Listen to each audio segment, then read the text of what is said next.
Hello everyone, CKBomber7 here, and once again another crazy month has passed for 2020. A lot went on in my life, but nothing too serious. Just going on with my busy time at work. And as some of you may notice, Heroes vs Villains Part 2, Round 1, Part 2 is finally up.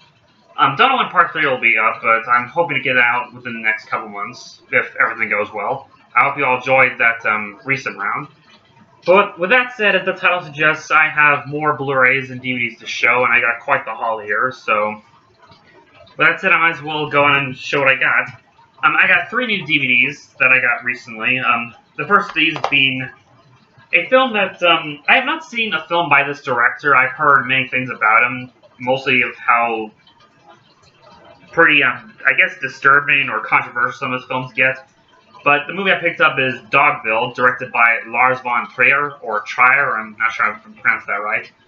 This movie does not have a Blu-ray release as far as I know, you can only get it on DVD, but I hear this is supposed to be one of his best films, but I definitely will have to check it out when I can. Next up is a film that came out last year that for some reason didn't get a Blu-ray release, and that is Official Secrets.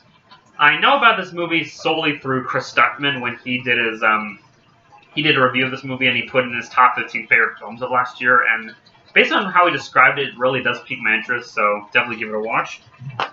And here's a film that's from my childhood that I remember liking a lot as a kid, and I recently picked up at a dollar store, and that is The Road to El Dorado.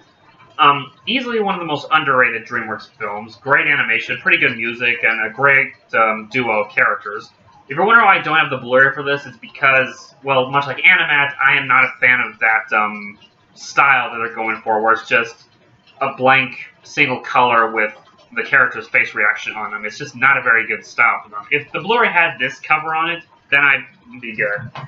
But yeah, those are the DVDs I got. Now on for just a bunch of random stuff, starting with some random Blu-rays I picked up.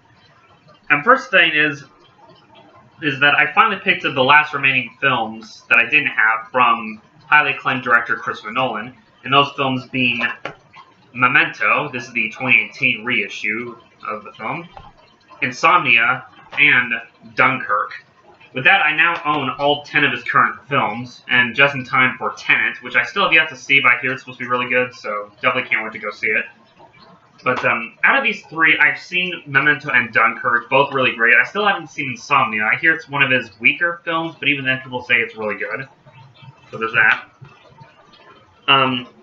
Next up is a horror film I've really been wanting to see, and pretty ironic I got this with the sequel that just came out, and that is Train to Busan. I've heard nothing but amazing things about it, and Chris Stuckman recently did a review of this movie, and he gave it an A+, which I'm thinking, for a zombie film, that seems pretty high, but I definitely can't wait to check this out. Next up is an old classic from the 1940s, The Grapes of Wrath. Again, haven't seen it. You're going to hear me say that a lot. But then again, there's a lot of classics I have yet to see. But this was directed by John Ford. It stars Henry Fonda.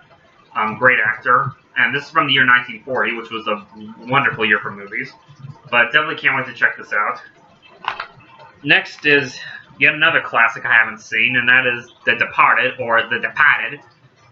Considered one of Martin Scorsese's best, starring quite the cast. Leonardo DiCaprio, Matt Damon, Jack Nicholson, and Mark Wahlberg. Said one of the best crime films of its genre, so definitely can't wait to check this out. And I probably should check out the original film that's based on, Infernal Affairs, I think it was called. Next is a horror film that I have seen, and that is The Descent. This is a British horror film from 2005, I think, when this came out. Definitely a very claustrophobic type film. Like, as if going through caves isn't a terrifying enough experience, but the thought of going through caves and seeing these horrific creatures that they have to go up against. But yeah, I hear the sequel is atrocious, and this Blu-ray, I believe it does come with, it says the unrated cut, so I'm assuming this is the one with the original British ending, not the awful American ending, which only exists just as setup for a sequel. Next up is, this I just picked up at a dollar store for like $1, obviously. Quo Vadis, I'm not sure if I pronounced this right. Apparently this is a biblical epic from the 1950s that not many people know about. this came out before films like Ben-Hur or the Ten Commandments. I believe this, yeah, 1951. So this was before Ben-Hur or the Ten Commandments. But here it's supposed to be pretty good. It's also another very long movie. It's like almost 3 hours, I think. So next is the Dirty Harry collection. I picked this up for only $5 for all 4 movies, so that's a pretty good deal. I know my dad likes these films, and consider another one of those essential Clint Eastwood movies, so can't wait to binge watch those. Next is Manhattan, a Woody Allen film. I haven't seen too many of this director's movies. I've seen Annie Hall, Midnight in Paris, Love and Death, and Sleeper. Most of his films on Blu-ray are like out of print, really hard to find. This is one of the few you can still get, so definitely can't wait to check this one out. Next is 13 Assassins. Again, haven't seen this. I've heard it's supposed to be really good. It's one of the best. I think this is directed by the same, let's see, Takashi Miike, I think that's his name. He also directed Audition and Ichi the Killer. But can't wait to watch that. One, yeah, literally it's called One. Or I think it's Number One or Formula One, I'm not sure. But this is a documentary about the Formula One racing. It's narrated by Michael Fassbender. I saw this once, and from what I saw, it was really good, very interesting. Even though I'm not that big into racing or anything, but movies or documentaries on racing I always think is interesting. So, yeah. In fact, one of my favorite films from last year was Ford versus Ferrari. Next is Scarface. I picked this up the other day, mostly because, well, I mean, it is a classic. It is one of those films you kind of have to have, but also with the remake that's coming out, which I am a little skeptical about, but hearing that Sam Raimi and the Coen brothers' names are attached to the project, neither of them are directing it, but they are attached, makes me thinking, okay, maybe this could be interesting. Next is, next I picked up the Tex Avery Screwwall Classics, Volume 1. I've always loved watching these shorts as a kid, Droopy and all them. Definitely one of the most influential animators of the time. And something I have to point out, that on the back of this, it says, I don't know if y'all can see it right under here, this right here, but it says, Tex Avery Screwwall Classics Volume 1 is intended for the adult collector and may not be suitable for children. I don't know why, but I just find that hilarious for some reason. I mean, yeah, these shorts did get away with some humor that would go over kids' heads, but that was kind of the point, is that they weren't aimed specific for kids. I mean, it was mostly adults that saw these shorts when they go to the theaters. So, yeah. Next is the one Criterion I picked up this month, and that is 3 to Yuma. This was a very interesting Western, I must say. It's not as action-heavy as something like The Outlaw Josie Wales or Django Unchained. It's more character study and more dialogue-heavy, but it's very interesting. A lot of it does come down to the actors, like Glenn Ford, due to his charisma. And more people are familiar with the remake starring Russell Crowe and, what's his name, Christian Bale, which I saw parts of that film. From what I saw, it's a pretty good remake, but people should still not forget the original. So, yeah. Let me get these out of the way. Next up, here are a couple newer releases that came out, as far as new releases, I mean movies that came out last year. John Wick 3 Parabellum. I now have the whole John Wick trilogy. I've seen the first 2. I still haven't seen this one, but I'm loving these movies so far. Just fun action films. Keanu Reeves is just awesome. And the other film I picked up, Uncut Gems, directed by the Safdie brothers, who previously directed Good Time. Haven't seen this yet. I'm hearing it's Adam Sandler's best performance, and this is coming from someone who is not a Sandler fan, like in the slightest. But I'm willing to check this out, and from what I hear, he does better in dramas than he does in most of his comedies. So, yeah. By the way, what you doing there, little buddy? This here's Coco, a new kitten I just rescued earlier this month. It's kind of a long, really frustrating, sad story that I'd rather not go into, but he's now part of the family, so he's just here to say hi. Oh, buddy. But, yeah. Anyway, this is a TV show that I picked up recently, The Outsider, based on Stephen King's story, I think. It's aired on HBO, and again, I've heard great things about it, and I can't wait to check it out. Next are a few anime titles I picked up, one being Ride Your Wave.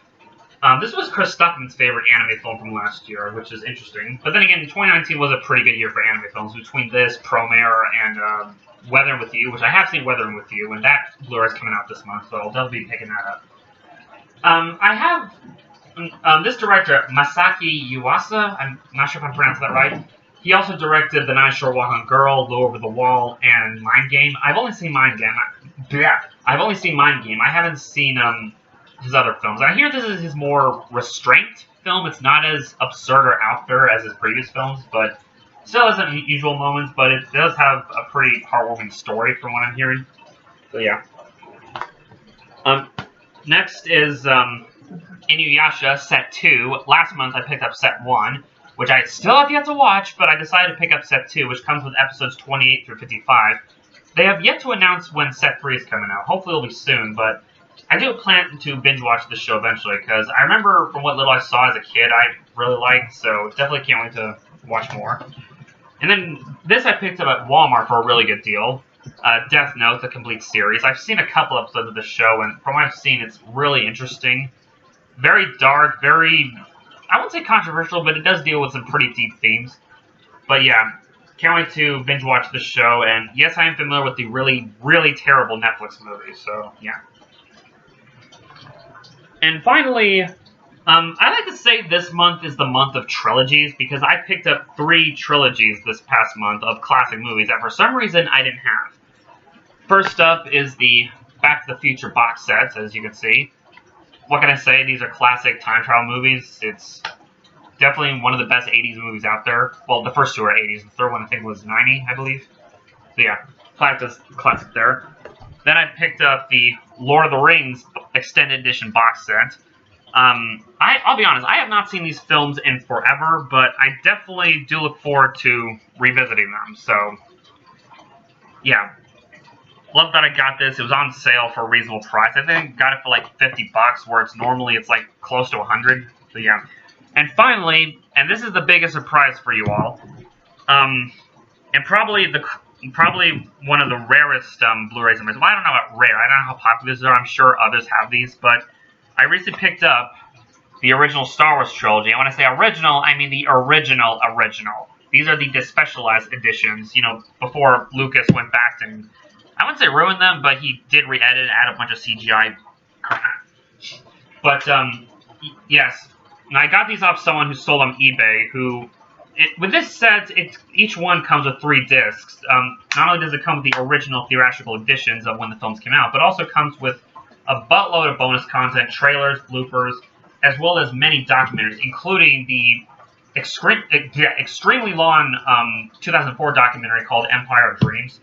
So I'm definitely looking forward to check all these out when I can. The same seller on eBay also has Kill Bill, the whole bloody affair, so I'll definitely have to pick that up when I can. And so that is it. As you can see, I have quite the haul. I don't know how many we'll get for next month. It'll probably be less because I really need to watch my account and all that. But as you can see, it's definitely just collecting as I can, whether it be classics or whatever's popular or whatever some of you may not have heard of. So, with that said, I hope you all have a nice day, and hope you say hi. Hey, buddy. But I'll see you all in the next video, and hopefully Heroes with Villains Round 1 Part 3 will come out soon. So, later.